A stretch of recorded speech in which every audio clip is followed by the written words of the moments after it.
Hello everyone, मैं हूं दीपक सिंघल। स्वागत करता हूं आप सभी का विद्या गुरु के चैनल पर। दोस्तों, ये वीडियो होने वाली है सितंबर मंथ की, जहां हम 1 से लेकर 10 सितंबर तक के इंपॉर्टेंट करंट को करने वाले हैं कवर। वीडियो को अंत तक देखिएगा, अच्छी लगेगी लाइक कीजिएगा। मैं बहुत मेहनत करता हूं ताकि आप लोगों के ड्रीम गवर्नमेंट जो जॉब्स हैं वो सब आप लोग क्लियर कर सके। जो भी क्वेश्चंस आप लोगों को आपकी सर्विस में मिले, आपके पेपर में मिले, वो सब हमारी वीडियोस में पढ़ा हुआ हो, ऐसा आशा करता हूं मैं। और अगर अच्छी लगेगी तो जरूर बेटा शेयर कीजिएगा इसे अपने दोस्तों के साथ। और जरूर जाने से पहले सब्सक्राइब कर लीजिए चैनल को, इसका कोई पैसा नहीं लगता। बेल आइकॉन को जरूर हिट कीजिएगा कि जब भी कोई नई अपडेट आए आप लोगों को पता लग जाए। और सबसे इंपॉर्टेंट चीज, ये वीडियो जो है ये बिल्कुल फ्री है आप लोगों के लिए। प्लस अगर आप एसएससी सीजीएल बैंकिंग की तैयारी करना चाहते हैं, कोई रिलायबल प्लेटफॉर्म ढूंढ रहे हैं, तो विद्या गुरु से बेटर कोई नहीं है। और बिल्कुल वीडियो के बॉटम में आपको नंबर्स भी दिख रहे होंगे जहां पर आप कॉल करके अपनी सीट बुक कर सकते हैं। और दोस्तों, दूसरी इंपॉर्टेंट चीज, पेनड्राइव कोर्सेज को भी परचेज करना चाहते हैं तो आप नीचे दिए गए नंबर्स पर क्लिक कीजिए। हमारे इंग्लिश लैंग्वेज और बाइलिंगुअल बैचेस दोनों चल रहे हैं, जहां पर जीएस की तैयारी आप मेरे साथ ही मिलकर करते हैं। And all for my English medium students, English medium video of this session is already available over YouTube. You can go and check it out. Without wasting your time, आइए शुरुआत करते हैं। भारत ने हाल फिलहाल में Indian insurance companies foreign investment amendment rule 2025 में परिवर्तन किया और इंश्योरेंस सेक्टर में हम लोगों ने 100% तक का एफडीआई अलाउ कर दिया, जो पहले कभी 75% हुआ करता था, 74% हुआ करता था। इसके बाद दोस्तों, उड़ीसा जो है वो ग्रीन मोबिलिटी लीडर बन के उभर रहा है। इलेक्ट्रिक बसेस का एक्सपेंशन कर रहा है बहुत जोरों शोरों से। अभी फिलहाल 450 इलेक्ट्रिक बसेस उड़ीसा में चल रही है और इनका मोटिव क्या है, इसको 900 करना बहुत जल्द इसी साल।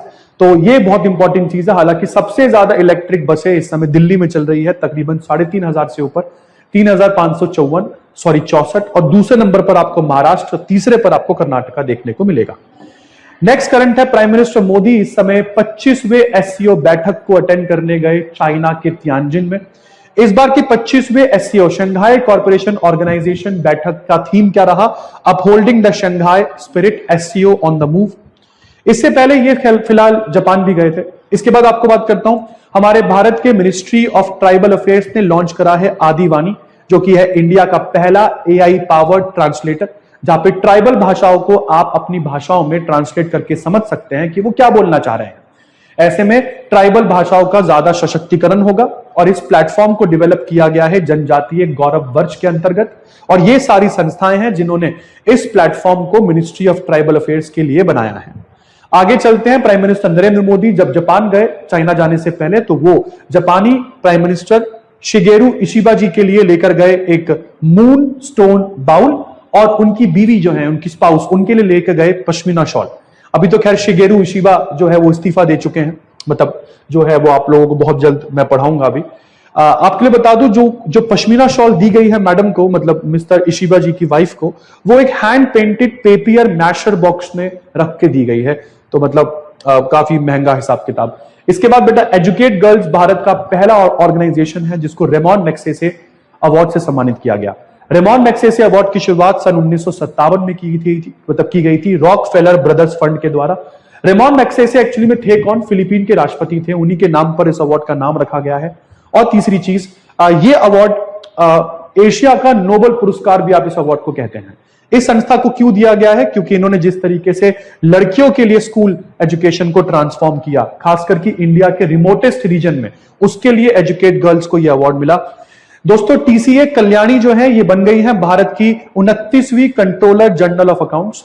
Controller general of accounts department of expenditure को लीड करता है और डिपार्टमेंट ऑफ एक्सपेंडिचर वित्त मंत्रालय के अंतर्गत काम करती है। 1991 बैच की आईसीएएस ऑफिसर है टीसीए कल्याणी। इसके बाद भारत के आरबीआई के पूर्व गवर्नर उर्जित पटेल आईएमएफ के बन गए हैं एग्जीक्यूटिव डायरेक्टर। इनसे पहले थे केवी सुब्रमण्यम, जिनको हटाकर भारत सरकार ने उर्जित पटेल को बिठाया है। आगे चले, हाल फिलहाल में ग्लोबल पीस इंडेक्स आया और दुनिया में सबसे ज्यादा शांति या दुनिया का सबसे सेफेस्ट देश बताया गया आइसलैंड को। लोग भी होने चाहिए यहां पर, खैर चलिए छोड़िए। दूसरे नंबर पर आता है आपके पास आयरलैंड और तीसरे पर आता है न्यूजीलैंड। एशिया में सबसे सेफेस्ट कंट्री बताया गया है सिंगापुर को। टोटल मिला के 163 देशों को अपने 23 इंडिकेटर पर स्कोर दिए गए हैं और सिंगापुर वैसे छठे नंबर पर आता है, पर पूरे एशिया की सबसे सेफेस्ट कंट्री आप सिंगापुर को बोलते हैं। इसके बाद दोस्तों आगे बढ़ते हैं। ग्लोबल पीस इंडेक्स को रिलीज करता है इंस्टीट्यूट फॉर इकोनॉमिक्स और पीस। इसके बाद सात्विक साईराज, रनकी रेड्डी और चिराग शेट्टी दोनों ने जीता BWF वर्ल्ड चैंपियनशिप में ब्रॉन्ज मेडल। जो चल रही थी ये प्रतियोगिता पेरिस में, फ्रांस के पेरिस में। और आपको बता दूं अगली प्रतियोगिता जो है वो न्यू दिल्ली होस्ट करेगा, ये भी मैं आगे कवर करूंगा। 2 सितंबर को वर्ल्ड कोकोनट डे जो है वो सेलिब्रेट किया जाता है। इस बार का थीम क्या रहा? Uncovering coconut power, inspiring global action. Next current है, डिपार्टमेंट ऑफ पोस्ट जो है उसने बोल दिया है कि अमेरिका जाने वाली सभी मेल सर्विसेज को हम सस्पेंड करते हैं। और ऐसा क्यों है? क्योंकि डोनाल्ड ट्रंप अब ये भी बोलने लग गए हैं कि अमेरिका में जो मेल आएंगे बाहर के देशों से, जो पोस्ट पाए मेल आएंगे, हम उस पर भी जो है हम टैरिफ लगाएंगे। तो बहुत ही एम्बिग्यूटी चल रही है इस समय। हम नहीं, यूरोप के भी कई सारे देशों ने मेल सर्विसेज सस्पेंड कर रखी है। दोस्तों अगर आपने पहले से ही कोई मेल जो है बुक कर रखा था तो आप अपने नजदीकी ऑफिस में जाकर रिफंड पा सकते हैं, क्योंकि वो मेल, वो बॉक्स जो भी आप कोरियर करवाना चाह रहे थे इंडिया पोस्ट के जरिए, प्राइवेट सर्विसेज अभी भी चल रही हैं, इंडिया पोस्ट के जरिए कुछ नहीं भेज पाएंगे। आगे चलता हूं।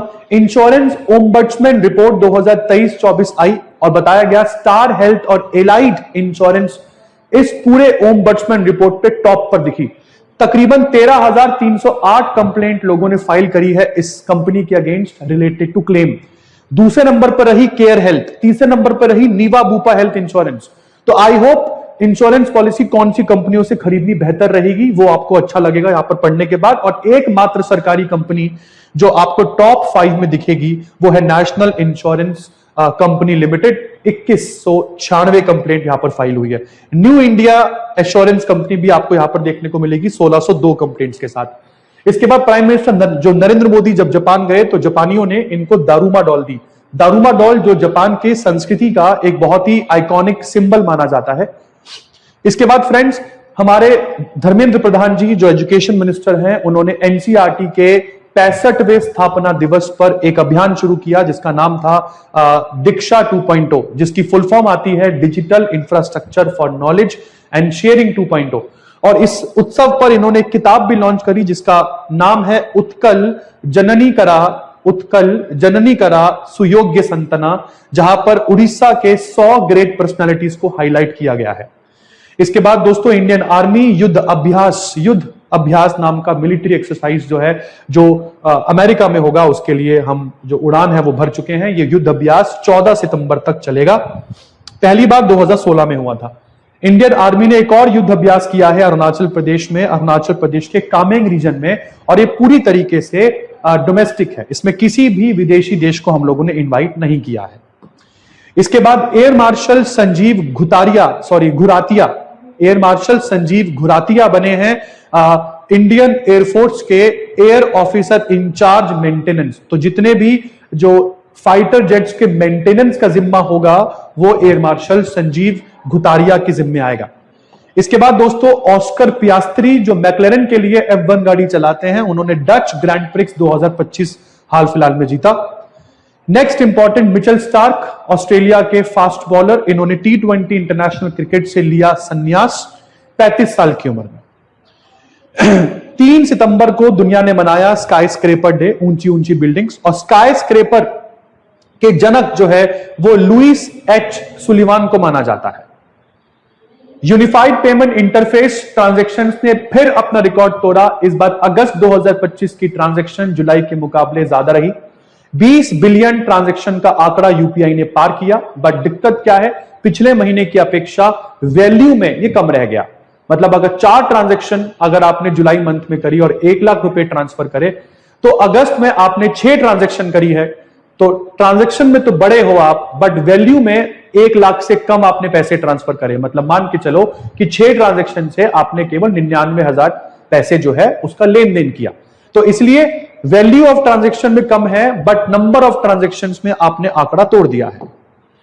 मॉर्गन स्टानली ने भारत की जीडीपी का फिर अनुमान बदला। इनके अनुसार 2025-26 के वित्तीय वर्ष में भारत की जीडीपी 6.7% से ग्रो करेगी। ये वही संस्था है, अमेरिकी संस्था, जो भारत के लिए अनुमान 6.2% का लगाकर बैठी थी। और ये कब किया? जब भारत ने इस वित्तीय वर्ष के पहले क्वार्टर में 7.8% का बेजोड़ ताबड़तोड़ जीडीपी ग्रोथ रेट रजिस्टर किया। नेक्स्ट, इंडिया ने यहां पर 1000 अफगानी बच्चों के लिए 1000 ई स्कॉलरशिप जो है वो अनाउंस करी है 2025-26 के एकेडमिक वर्ष के लिए। और इस स्कॉलरशिप के लिए अप्लाई करने के लिए एज 18 से 35 के बीच में होनी चाहिए। और स्कॉलरशिप प्रोग्राम जो है वो Indian council for cultural relations के द्वारा जो है वो चलाया जा रहा है। इसके बाद दोस्तों आगे बढ़ते हैं। साउथ कोरिया ने बिल पास किया है जिसके अनुसार साउथ कोरियाई स्कूलों में 2026 मार्च के बाद स्कूल का उपयोग फोन का उपयोग पूरी तरीके से बैन रहेगा। आगे बढ़ते हैं दोस्तों। 14th एडिशन हुआ अभी इंडिया थाईलैंड के बीच एक मिलिट्री एक्सरसाइज का, नाम है मैत्री, जो एक्सरसाइज 14 सितंबर तक मेघालय के अमरोई में चलेगी। नेक्स्ट करंट है रंजीत पुन्हानी, जिनको बना दिया गया है फसाई food safety standard authority of India के नए चीफ एग्जीक्यूटिव ऑफिसर हैं। ये नाम है इनका रंजीत पुन्हानी। नेक्स्ट, इंडिया के former finance secretary mister Ajay सेठ, ये IRDAI के बन गए हैं chairman, insurance regulatory development authority of India, जिसका काम है भारत की सभी इंश्योरेंस और री इंश्योरेंस कंपनियों को रेगुलेट करना। इसके बाद दोस्तों मैडम इंगा बन गई है लिथुएनिया की नई प्रधानमंत्री। लिथुएनिया में मैडम इस समय सोशल सिक्योरिटी और लेबर का मंत्रालय संभाल रही हैं, सामाजिक सुरक्षा और श्रम विभाग की मंत्री हैं ये। इसके बाद दोस्तों नारी नाम का इंडेक्स अभी हाल फिलहाल में आया है, नारी जिसकी फुल फॉर्म होती है national annual report and index on women safety, जिसको नेशनल कमीशन फॉर विमेन के द्वारा लाया गया। इनके अनुसार भारत की सबसे सेफेस्ट जगह महिलाओं के लिए जो है वो है नागालैंड की राजधानी कोहिमा, दूसरे नंबर पर रहा आंध्र प्रदेश का शहर विशाखापट्टनम, तीसरे नंबर पर रहा उड़ीसा की राजधानी भुवनेश्वर, फोर्थ नंबर पर रहा मिजोरम की राजधानी आइजॉल और पांचवें नंबर पर आप देख ही रहे हैं सिक्किम की राजधानी गैंगटॉक।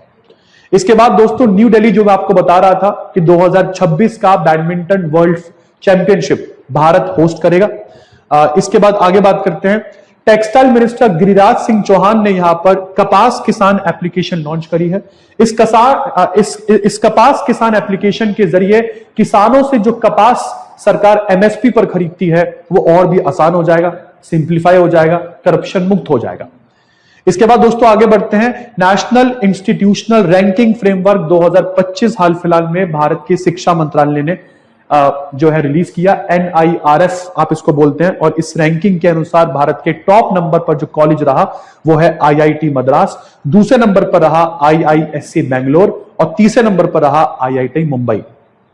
अगला करंट, नेशनल टीचर्स डे जो सर्वपल्ली राधाकृष्णन जी की याद में आप बनाते हैं, जो भारत के पहले उपराष्ट्रपति और दूसरे राष्ट्रपति थे, वो बनाया गया भारत में 5 तारीख को, 5 सितंबर को।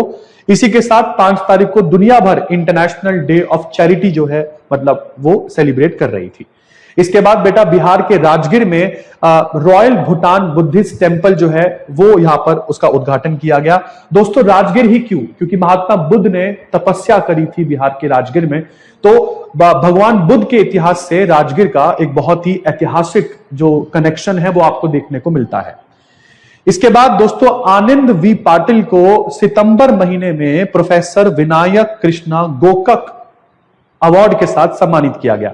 प्रोफेसर VK गोकक अवार्ड 7 तारीख को सर को मिला। आनंद वी पाटिल ने कई सारी किताबें लिखी और इनकी बहुत अहम भूमिका है बाल साहित्य में। और प्रोफेसर VK गोकक जो है ये भारत के एक बहुत ही इंफ्लुएंशियल पर्सनालिटी है जब हम साहित्य की बात करते हैं। प्रोफेसर VK गोकक को ज्ञानपीठ अवार्ड से भी सम्मानित किया जा चुका है। ज्ञानपीठ अवार्ड जो भारत के लिटरेचर में, साहित्य में दिया जाने वाला सर्वश्रेष्ठ अवार्ड है। इसके बाद अमीश त्रिपाठी ने लॉन्च करा अपनी एक नई किताब the Chola tigers avengers of Somnath. Bharat की best selling mythofiction author है अमीश त्रिपाठी। और चोला टाइगर्स जो है, इससे पहले मैं आपको बता दूं, ये दूसरी किताब है। इनकी एक सीरीज चल रही है लेजेंड ऑफ सुहेल देव के नाम से। तो legend of Suhel Dev series की दूसरी किताब लॉन्च कर दी है अमीश त्रिपाठी ने द चोला टाइगर्स के नाम से। इसके बाद दोस्तों नेपाली सरकार ने अपने देश में बैन करे 26 अनरजिस्टर्ड सोशल मीडिया प्लेटफॉर्म, जिसके बाद नेपाल में दंगे भड़के इस कदर भड़के कि नेपाल के प्रधानमंत्री सहित राष्ट्रपति को भी इस्तीफा देना पड़ा। सुप्रीम कोर्ट से लेकर पार्लियामेंट और 5 सितारा बिल्डिंग से लेकर हर एक इंपॉर्टेंट मीडिया हाउस को भी नेपालियों ने आग लगा दी। हालांकि ये मूव जो है ये 4 तारीख को हुआ था जब बैन लगा था। और ये बैन नेपाल ने क्या कह के लगाया कि डिजिटल अकाउंटेबिलिटी और रेगुलेटरी कॉम्प्लायंस को ये एप्लीकेशंस नहीं मान रही हैं। आगे बात करते हैं दोस्तों, मैराथन नाम का अभी एक मैरीटाइम हैकाथॉन कहां पर हुआ? तो मैराथन एक मैरीटाइम हैकाथॉन है जो आईआईटी मद्रास में हुआ। इस हैकाथॉन को किसने ऑर्गेनाइज करवाया? तो भारत सरकार के मंत्रालय ने, ministry of ports, shipping and waterways. तो ये है बेटा बहुत इंपॉर्टेंट करंट। तो नेक्स्ट करंट, इंडियन अमेरिकन है ये, नाम है इनका अमित क्षत्रिया। इनको बना दिया गया है नासा का नया एसोसिएट एडमिनिस्ट्रेटर। आपको पहले बता दूं, एक सबसे उच्च दर्जे की सिविल सर्विस पोस्ट है ये नासा में जो इनको मिली है, एक भारतीय अमित क्षत्रिया जी को। और ये अपॉइंटमेंट है ये अनाउंस करा इस समय नासा की जो एडमिनिस्ट्रेटर है CNP डफी के द्वारा 3 सितंबर को।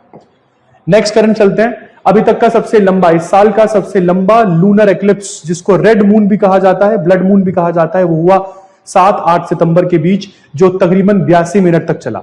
ब्लड मून क्या होता है? ब्लड मून होता है जब अर्थ जो है वो सूरज और चंद्रमा के बीच में आ जाती है, जिसकी वजह से जो रेलीज स्कैटरिंग एक फिनोमिना है, जिसकी वजह से लाल जो लाइट है वो अपीयर होती है चांद की सतह पर, और जो नीली रोशनी है, जो ब्लू है, वो स्कैटर हो जाती है। तो लाल लाइट जो है वो चांद की तरफ मुड़ जाती है रेली स्कैटरिंग की वजह से, और चांद जो है वो लाल रंग का दिखाई देता है। इसी को ब्लड मून कहते हैं। ये जो ब्लड मून है ये एशिया, अफ्रीका, यूरोप, ऑस्ट्रेलिया के कई भागों में दिखा, बट ये नॉर्थ और साउथ अमेरिका में नहीं दिखा क्योंकि डे टाइम उस समय चल रहा था वहां पर। इसके बाद दोस्तों 8 सितंबर को वर्ल्ड लिटरेसी डे जो है ये सेलिब्रेट किया जाता है। ये लिटरेसी डे 8 सितंबर को सेलिब्रेट होता है, लिटरेसी की अवेयरनेस को फैलाता है। 8 तारीख को ही वर्ल्ड फिजिकल थेरेपी डे भी सेलिब्रेट होता है। और फिजिकल थेरेपी डे जो है, आपको बता दूं, इसको world confederation for physical therapy 1996 में इसको जो है ये सम्मानित किया गया था। इसके बाद स्टेट बैंक ऑफ इंडिया के द्वारा ड्रीम टू डेमो एक प्रोग्राम चलाया गया है। आपको पहले बता दूं दोस्तों, ड्रीम टू डेमो जो है वो स्टार्टअप को निवेशकों के साथ जोड़ता है। एक स्टार्टअप के लिए सबसे बड़ा नाइटमेयर जो है वो है निवेशकों को ढूंढना, और अगर वो निवेशक को ढूंढ ले फिर तो बात खत्म हो जाती है। तो बैंक आपको खुद निवेशकों तक पहुंचाकर आएगा, इससे बेहतरीन चीज और है ही क्या। इसके बाद आगे बात करते हैं। Next, United nation security council ने आखिरकार डिसीजन लिया और बोला लेबनान में तैनात UNFIL, United nation interim force in Lebanon, इसको हम लोग 2026 तक बढ़ा रहे हैं, और इसके बाद फाइनल फोर्सेस को लेबनान से विड्रॉ कर लिया जाएगा। जो United nation interim force in Lebanon है, UNIFIL जो है, ये जो लेबनान और इजराइल के बॉर्डर पर तैनात की गई है। आपको पता ही है कि लेबनान जो है उसके साथ कई सारे आतंकी हमले इजराइल पर होते रहते हैं, तो इस फोर्स को जो सुरक्षा परिषद है उसको इजराइल लेबनान के बॉर्डर पर जो है वो तैनात किया गया है। 1978 से ये वहीं पर तैनात है, आप सोचिए 1978 से, और 2026 में आखिरकार इस फोर्स को जो है वो विड्रॉ कर लिया जाएगा। इसके बाद दोस्तों अनुपर्णा रॉय, इन्होंने जीता बेस्ट डायरेक्टर का अवार्ड 82वें वेनिस फिल्म फेस्टिवल के दौरान। कौन से सेक्शन में ये अवार्ड इनको मिला है? तो सेक्शन का नाम है ओरिजोनोती सेक्शन,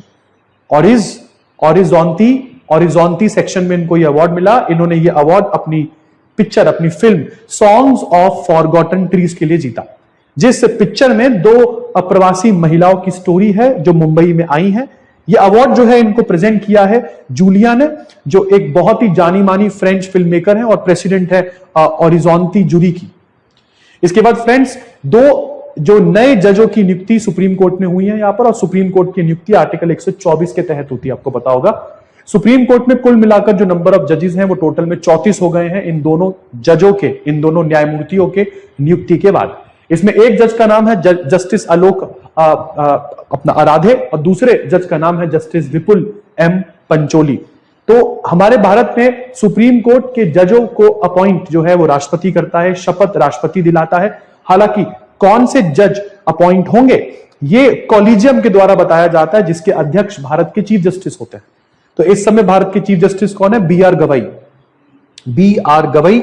आगे बढ़ते हैं दोस्तों। इंडिया जो है वो 28वां Asian table tennis team championship जो है वो अक्टूबर के महीने में होस्ट करेगा उड़ीसा की कैपिटल भुवनेश्वर में, जो 11 से 15 तारीख तक भारत में चलेगा। इस पूरे की पूरे टूर्नामेंट को होस्ट किया जाएगा table tennis federation of India के द्वारा, और ये जो मैच भारत में खेला जाएगा ये 2026 के ITTF वर्ल्ड टीम चैंपियनशिप का क्वालिफायर भी होगा। ठीक है, तो international table tennis federation world team championship का ये क्वालिफायर मैच भी ये होगा। इसके बाद अरण्या सबलेंका ने back to back US Open title 2025 भी जीता, पहले भी इन्होंने ही जीता था और ये पहली महिला बन गई है 2014 के बाद, खासकर अपना सेरेना विलियम्स के बाद। सेरेना विलियम्स जो अब रिटायर हो चुकी हैं, तो सेरेना विलियम्स के बाद ये पहली महिला बनी है जिसने back to back US Open title जो है वो जीते हैं। इसके बाद दोस्तों आगे बात करते हैं, इंडिया जो है उन्होंने हिस्टोरिक स्वर्ण पदक जीता 2025 के आर्चरी वर्ल्ड चैंपियनशिप में। ये आर्चरी वर्ल्ड चैंपियनशिप जो है ये साउथ कोरिया के ग्वांगजू में चल रहा था और इंडियन ट्रियो, ये 3 लोग जो हैं ये आर्चरी में गोल्ड मेडल जीतते हैं। इसमें एक ऋषभ जी हैं, ऋषभ यादव, दूसरे का नाम अमन सैनी और तीसरे का नाम है पार्थमेश फ्यूज। इसके बाद फ्रेंड्स, इंडिया जो है वो 2025 के मेंस हॉकी एशिया कप में भी विजेता रहा। अगस्त महीने की 4th वीडियो को अगर आप देखें तो आपको समझ में आएगा कि मैंने बताया था बिहार के राजगीर में होने वाला ये बिहार के द्वारा आयोजित सबसे पहला और एक बड़ा अंतरराष्ट्रीय टूर्नामेंट है जिसको भारत ने जीत लिया है। फाइनल में हम लोगों ने साउथ कोरिया की टीम को यहां पर हराया 4-1 से। राजगीर स्पोर्ट्स कॉम्प्लेक्स बिहार में ये मैच जो था ये चल रहा था और 8 सालों के बाद भारत ने एशिया कप को जो है वो अपने नाम किया। इसी के साथ भारत क्वालिफाई भी हो गया है, ये भी बता दूं, भारत क्वालिफाई भी हो गया है फेडरेशन ऑफ इंटरनेशनल हॉकी के द्वारा आयोजित किए जाने वाले मेंस हॉकी वर्ल्ड कप के लिए, जो बेल्जियम और नेदरलैंड्स में 2026 में खेला जाएगा। इसके बाद फ्रेंड्स आगे बढ़ते हैं, भारत ने अभी 100th बर्थ एनिवर्सरी सेलिब्रेट करी भूपेन हजारिका जी के लिए। भूपेन हजारिका जिनको भारत रत्न से सम्मानित भी किया गया है और ये जाने जाते हैं अपने विभिन्न प्रकार के गानों के लिए जो उन्होंने मानवता, समानता और सांस्कृतिक एकता पर लिखे हैं। आपको बता दूं इनका जन्म 8 तारीख को 1926 में असम के सदिया में हुआ था और 2011 में ये 85 साल की उम्र में हमें छोड़ के चले गए। इसके बाद Himachal Pradesh fully literate state जो है हिमाचल प्रदेश को डिक्लेयर कर दिया गया है। साक्षरता दर हिमाचल प्रदेश में 99.3% पहुंची और आपको बता दूं आजादी के बाद कभी इस प्रदेश में जो साक्षरता दर थी वो केवल 7% थी। इतनी तेजी से इसने साक्षरता दर को अचीव किया है जो अपने आप में एक बहुत बड़ी बात हो जाती है। हिमाचल प्रदेश भारत का पूरा 100% तो नहीं बट हाँ एक साक्षर प्रदेश इसको घोषित कर दिया गया है बाय हिमाचल प्रदेश के मुख्यमंत्री सुखविंदर सिंह सुक्खू। तो यहां पर नेशनल बेंचमार्क क्या बोलता है कि अगर आपके प्रदेश में साक्षरता दर 95% या उससे ऊपर है तो आप अपने प्रदेश को साक्षर प्रदेश, लिटरेट स्टेट जो है वो घोषित कर सकते हैं। इसके बाद भारत में साक्षरता दर क्या है, तो बेटा भारत में साक्षरता दर भी बढ़ गई है। अभी भारत के शिक्षा मंत्री धर्मेंद्र प्रधान जी ने बताया कि भारत का साक्षरता दर जो कभी 2011 में 74% के आसपास मंडरा रहा था, 2023-24 में वो 80.9% तकरीबन 81% तक पहुंच गया है। और ये अंतर्राष्ट्रीय साक्षरता दिवस के उपलक्ष्य में ये जानकारी सभी लोगों को दी गई और कहा गया कि पिछले 13 सालों में ये साक्षरता दर इतनी तेजी से बढ़ी है तो इसका पूरा श्रेय उल्लास योजना को जाता है। उल्लास और नव भारत साक्षरता कार्यक्रम 2 योजनाओं को यहां पर जाता है। इसके बाद दोस्तों 28वीं बैठक हुई किसकी, यूनिवर्सल पोस्टल कांग्रेस की 28वीं बैठक दुबई वर्ल्ड ट्रेड सेंटर में हुई। यूनिवर्सल पोस्टल कांग्रेस एक सुप्रीम डिसीजन मेकिंग बॉडी है जो यूनिवर्सल पोस्टल यूनियन से संबंधित सभी निर्णयों को डिसाइड करती है। इसके बाद 192 मेंबर कंट्रीज इस समय यूनिवर्सल पोस्टल यूनियन में 192 देश आते हैं, उनके 2000 से ज्यादा डेलीगेट्स यहां पर मिले। आगे बढ़ते हैं, यूनुस अहमद को कैमल इंटरनेशनल अवार्ड 2025 से सम्मानित किया गया है। यूनुस मोहम्मद जो वैसे तो अगर हम बात करें क्यों मिला तो इनका बहुत बड़ा योगदान है ग्लोबल बिजनेस लीडरशिप में। ग्लोबल बिजनेस लीडरशिप में इनका बहुत बड़ा योगदान है यूनुस मोहम्मद जी का और ये डॉट स्पेस कोवर्किंग के एग्जीक्यूटिव डायरेक्टर हैं जिन्होंने ये अवार्ड जो लिया, ये अवार्ड दुबई में इनको दिया गया। आगे बात कर रहे हैं, अनुतिन जो है अनुतिन जी ये थाईलैंड के नए प्रधानमंत्री बने। इनसे पहले जो थे वो थे शिनावर्ता जी, तो शिनावर्ता की जगह पर अनुतिन थाईलैंड के नए प्रधानमंत्री बने। इसके बाद आलिया भट्ट को ग्लोबल डेनिम ब्रांड लिवाइस, जिसका नाम काफी प्रसिद्ध है, तो लिवाइस की ब्रांड एम्बेसडर चुना गया है आलिया भट्ट को, ग्लोबल ब्रांड एम्बेसडर। तो एक स्ट्रेटेजिक पार्टनरशिप शिफ्ट आया है डेनिम फैशन में। इसके बाद आगे बढ़ते हैं दोस्तों, ये कई सारे वर्ल्ड मीडिया कवर कर रही थी इस न्यूज को, सोशल मीडिया में इस न्यूज को कवर किया जा रहा था। रूस के वैज्ञानिकों के द्वारा अनुसंधान जो करता है उनके द्वारा आखिरकार कैंसर की वैक्सीन जो है ये पब्लिक ट्रायल के लिए जो है ये ऑलमोस्ट खोल दी गई है। कैंसर की ये वैक्सीन अपने इनिशियल ट्रायल्स में कंप्लीट सक्सेस पाती हुई यहां पर दिखी। 2025 के पीटरबर्ग इंटरनेशनल इकोनॉमिक फोरम के दौरान इस वैक्सीन को जो है वो लॉन्च किया गया। ये वैक्सीन जो है ये national medical research radiological centre के द्वारा जो है वो विकसित है और इसको angel heart institute of molecular biology के साथ मिलकर जो है वो बनाया गया है। इसके बाद फ्रेंड्स, मैक्स वर्स्टैपेन जो रेड बुल की तरफ से गाड़ी चलाते हैं, F1 कार चलाते हैं, इन्होंने इटालियन ग्रैंड प्रिक्स जीत लिया है 2025 का, मोन्जा में जो चल रहा था। मोन्जा ये शहर इटली में है और 2025 में भी इन्होंने जीता था मई के महीने में और ये अभी इनकी इस पूरे सीजन की तीसरी जीत है।